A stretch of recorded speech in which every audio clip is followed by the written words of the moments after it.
歐洲停飛，預料星期五解禁。癱瘓成個歐洲航空嘅冰島火山真係好壯觀。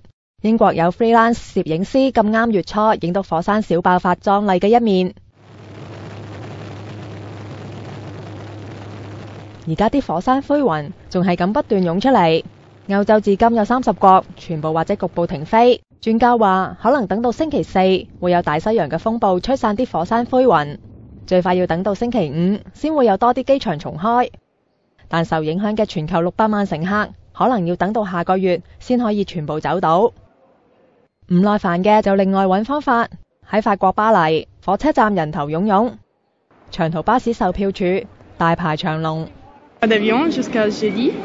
Les bus, il faut attendre, il y a la queue, tout ça. Et après, les trains, ils sont tous réservés, il n'y a pas de place. 英國有渡輪公司就坐地起價4倍，600港元嘅船飛好快賣晒。有旅客話，好彩航空公司安排巴士接佢哋由西班牙返德國。Nun kriegt man wieder einen Anruf, Sie haben die Chance, mit Bus wegzukommen. Jetzt heute, dann sind wir morgen in Deutschland mit dem Bus. Dann lieber mit der Schnecke, also mit dem Bus nach Deutschland, statt mit dem Flieger, der nicht fliegt, ne? 喺法國巴黎同奧地利維也納有500幾個中國人滯留，停飛搞到航空業日日蝕錢。德國漢莎同荷蘭皇家航空前日試飛，機身同機件冇受破壞，但仲要等專家意見。